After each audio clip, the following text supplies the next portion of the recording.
Certains partent, d'autres restent ou changent de poste. Mesdames et messieurs, bienvenue dans Politicien, votre rendez-vous politique bi-hebdomadaire. Mutinerie, accord avec les militaires, démission du gouvernement, réélection de Guillaume Soro à la tête de l'Assemblée nationale, désignation de Kablan Duncan au poste de vice-président, limogeage au sein des forces de défense et nomination d'un nouveau Premier ministre et nouveau gouvernement. L'année 2017 a démarré en fanfare. En Côte d'Ivoire, une actualité politique extrêmement chargée que nous allons pouvoir décrypter avec nos invités. Monsieur Meledj Giovanni, bonsoir. Bonsoir. Vous êtes secrétaire national de l'Union des nouvelles générations, juriste et également écrivain. Merci d'avoir accepté notre invitation. Merci, c'est moi qui vous remercie. Avec nous également sur ce plateau, monsieur Issa Koné, bonsoir. Vous êtes secrétaire général adjoint du FPI France. Merci d'être avec nous. Merci. Et avec nous également, M. Adama Diomande, bonsoir. Bonsoir. Vous êtes président de l'Alliance pour la défense de la démocratie et des libertés et proche du président Alassane Ouattara. Merci d'avoir accepté notre invitation. C'est moi qui vous remercie de m'avoir invité. Après 48 heures de paralysie, la ville de Bouaké a retrouvé son animation habituelle. Les autorités ivoiriennes ont promis de satisfaire les exigences salariales des militaires. Ceux-ci sont rentrés dans leur caserne. Pour autant, les observateurs s'interrogent. Comment en est-on arrivé là? Idelette Mirabel-Bissou nous apporte quelques éléments de réponse.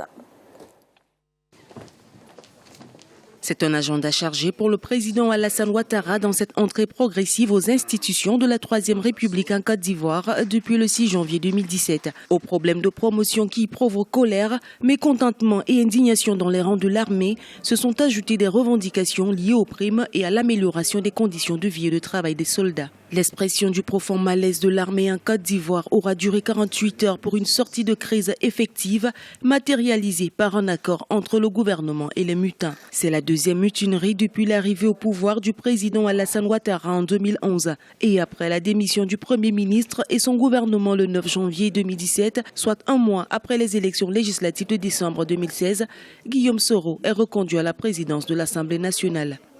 C'était aussi un moment historique ce mardi 10 janvier 2017 à l'hémicycle de Côte d'Ivoire. Au lendemain de sa démission de son poste de Premier ministre, Daniel Kablan Duncan a été désigné vice-président de la République, un nouveau poste créé par la Constitution promulguée en novembre 2016 qui ouvre la voie à la Troisième République. Je ne pense pas qu'il y ait des changements importants à faire. D'abord, je voulais remercier le président de l'Assemblée nationale, notre frère Soro, qui nous a accueillis de manière extraordinaire. Vous savez, nous sommes, il ne faut pas l'oublier aussi, membres de l'Assemblée nationale. Tout à fait. Voilà. Et nous avons été heureux d'accueillir le président de la République. Il a fait une annonce, bien sûr, qui nous a énormément touchés. J'ai déjà exprimé, je le refais à nouveau, notre infinie gratitude au président Alassane Ouattara pour cette distinction extraordinaire dans les hautes fonctions et prestigieuses fonctions de vice-président de la République. Nous comptons mettre à sa disposition et à leur disposition notre foi et notre ardeur au travail, de manière à ce que, comme avec l'Assemblée nationale, nous puissions les aider donc à faire de la Côte d'Ivoire le pays émergent que nous souhaitons donc en 2020. Daniel Duncan a été l'ancien Premier ministre d'Henri Konan Bédié en 1993, puis ministre des Affaires étrangères d'Alassane Ouattara, avant d'occuper le poste de Premier ministre de 2012 à 2017. La Troisième République en Côte d'Ivoire apporte des réaménagements sur le plan institutionnel. La semaine politique chargée s'est poursuivie mardi 10 janvier avec la nomination du Premier ministre Amadou Gon Coulibaly et dans les jours à venir, l'installation du Sénat. Et cette Troisième République est en train de se déployer. On a eu quelques inquiétudes, effectivement, avec la mutinerie des soldats. On a pensé que leur action aurait pu être tour à zéro et retarder durablement le processus. Cela n'a pas été le cas.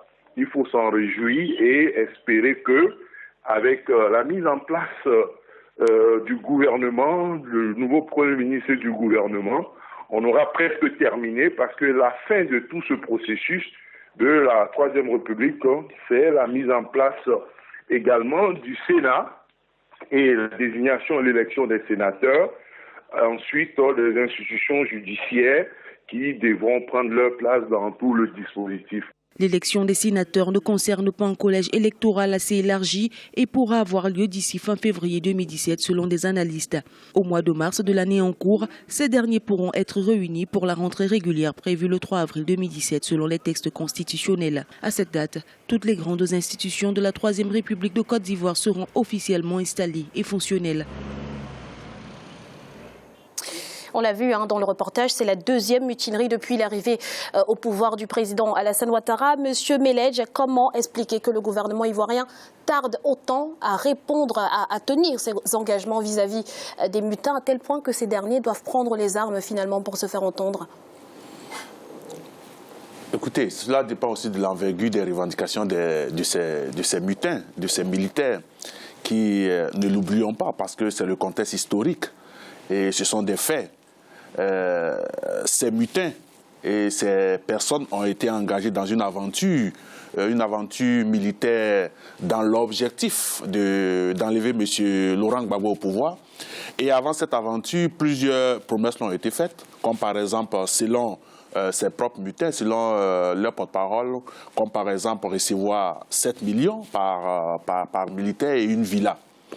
Ajouté à cela, il y a des revendications qui sont des revendications corporatrices, comme par exemple l'acquisition de grades, qu'ils ont voulu que le parcours pour l'acquisition de grades soit réduit.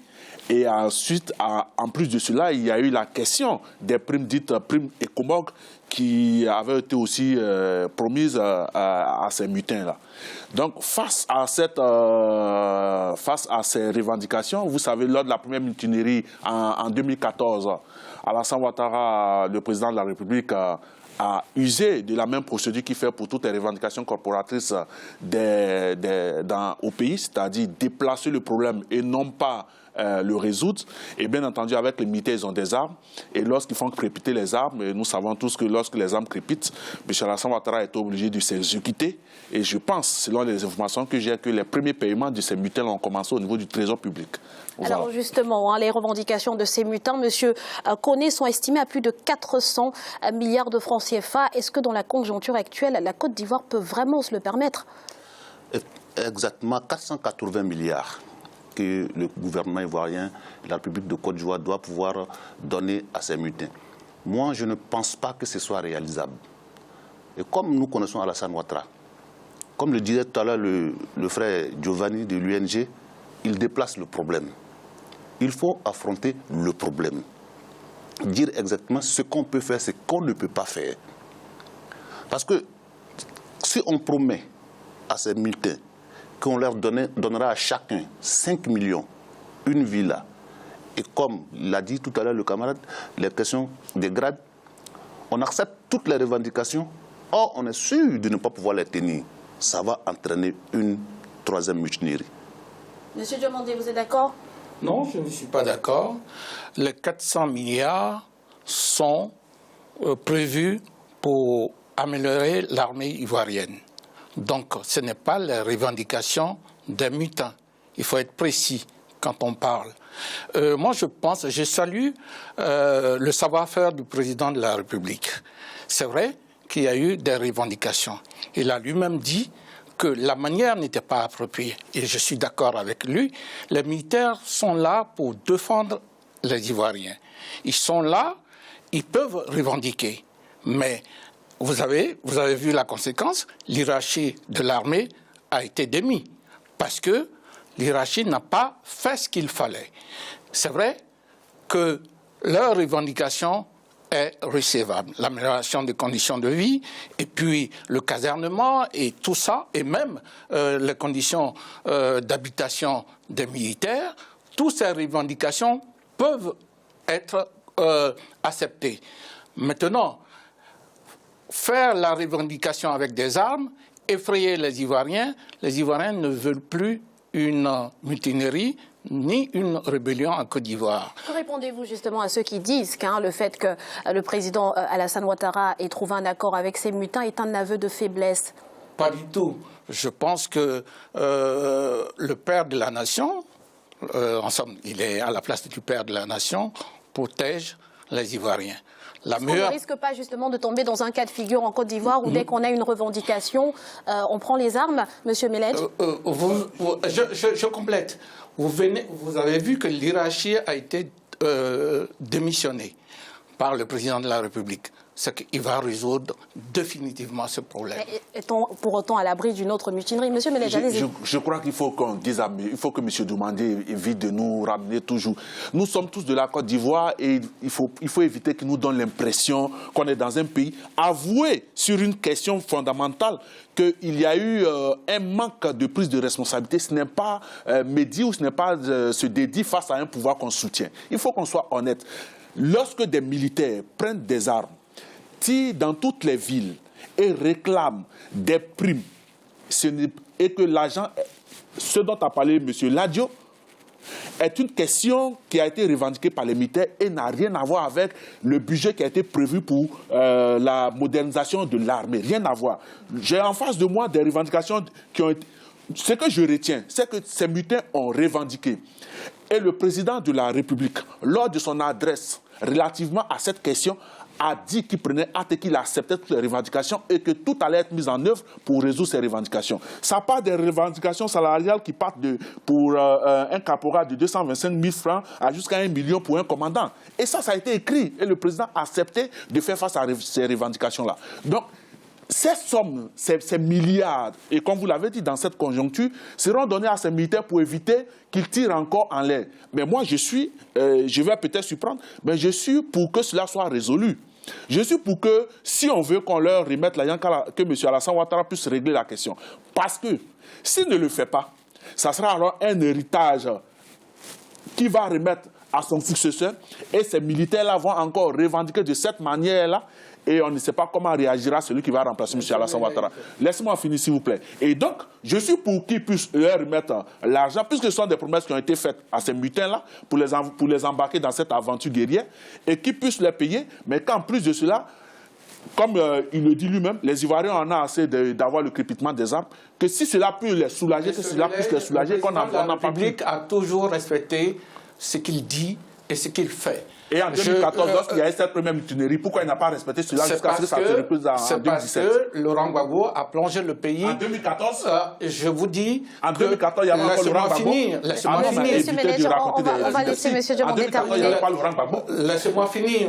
Allez-y. Je vous dis que parce que Laurent Gbagbo a laissé le pays dans un état catastrophique et il n'a pas pu résoudre le problème des militaires. C'est pour cela que les militaires se sont soulevés. Donc, cet héritage-là, le président résout les problèmes laissés par Laurent Gbagbo. Ce que je peux vous dire, le problème de l'armée sera réglé et en voie de règlement définitif. Alassane Ouattara est quelqu'un, quand il promet, il réalise. Ce qu'il est en train de faire en Côte d'Ivoire aujourd'hui, c'est l'avenir de 2020, d'une nouvelle génération, et les Ivoiriens en sont conscients. Parce que, qu'est-ce qui a rassuré les Ivoiriens? La maîtrise de la situation. Le fait que, et les militaires l'ont dit, que leur revendication n'était pas politique. Leur revendication était salariale. Et à partir du moment où les militaires eux-mêmes ils sont conscients que ce n'est pas en effrayant les Ivoiriens, ils n'ont rien à gagner. Aucun homme politique peut aujourd'hui en Côte d'Ivoire dire qu'il va bénéficier des soulèvements des soldats. Je dis que le problème est en voie de résolution et ça va être résolu. Et le ministre de la Défense l'a dit. Monsieur Koné. Merci beaucoup de me passer la parole. Je suis un peu, comment on appelle ça, un peu étonné d'entendre M. Diomandé. D'abord, il se contredit à tout le moment. Il dit d'abord qu'il n'y a pas de revendication salariale. Il dit que les 400 milliards qui étaient là étaient prévus pour la modernisation de l'armée. C'était prévu. Mais pendant la mutinerie, nous avons entendu les militaires eux-mêmes faire des revendications. Lui-même, il vient de reconnaître qu'il y a eu revendication. Donc, qu'est-ce qui était prévu pour qu'on vienne revendiquer ça encore? Non, attendez, monsieur. Attendez. Vous m'avez posé une question, Je vous réponds. C'est une question rhétorique. Excusez-moi. Je vous réponds sur ce point. Vous aurez le temps de me répondre. Non, je vous réponds. Monsieur Diomandé, vous aurez le temps de me répondre. Tout à l'heure, vous avez dit les Ivoiriens en ont marre du traitement des armes. Vous avez dit que l'armée ne doit pas prendre les armes pour revendiquer. Mais monsieur Diomandé, vous savez que nous venons de la Côte d'Ivoire, non? Pour une question qui a été posée à la Côte d'Ivoire, où certains disaient être exclus, vous avez été obligé de prendre les armes pour défigurer la nation. Aujourd'hui, là, vous condamnez la prise des armes. C'est le monde à l'envers ou quoi? Monsieur Diomandé. Attendez, madame, je n'ai pas fini. Vous avez pendant 10 ans, tenu des armes en Côte d'Ivoire. Pendant 10 ans, les jeunes gens qui n'ont jamais eu à faire quelque chose de leur vie n'ont connu que le maniement des armes. Vous pensez que s'ils veulent revendiquer, ils revendiquent avec quoi? Avec ce que vous leur avez donné. C'est vous qui leur avez donné les armes, vous leur avez appris à tirer sur les Ivoiriens. Attendez, je vais finir. Non, je vais finir par là. Tout à l'heure, vous avez dit, vous avez dit encore que M. Alassane Ouattara hérite de ce que Laurent Gbagbo. Moi, je ne vais pas revenir. Est-ce que c'est Laurent Gbagbo qui a introduit la rébellion en Côte d'Ivoire pour que l'armée soit saisie? Je ne vais pas. Vous avez vu. S'il vous plaît, il faut qu'on fasse avancer le débat. S'il vous plaît, vous posez des questions, on va donner le... Vous avez vu M. Ouattao dans une caserne en train de parler en langue malinquée aux militaires ivoiriens. C'est normal ça? Je vous écoute. Allez-y. Si l'ancien président, l'ex-président Gbagbo était responsable, il n'allait pas avoir de rébellion en Côte d'Ivoire. Qu'est-ce que tu appelles l'irresponsabilité de Gbagbo par rapport à la rébellion? Non, je ne viens pas là-dessus. Moi, je ne viens pas sur le passé. Je ne viens pas sur le passé. Non, ce n'est pas vous qui posez les questions, je vous réponds. Je vous réponds en un trait. Si M. Gbagbo était responsable, s'il avait assumé sa fonction, il n'allait pas avoir de rébellion dans notre pays. Donc, moi, je tourne la page de Gbagbo.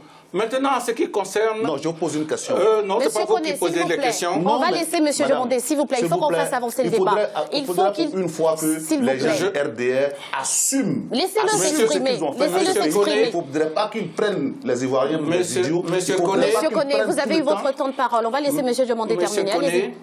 Le président Alassane Ouattara est un chef d'État, chef de l'armée.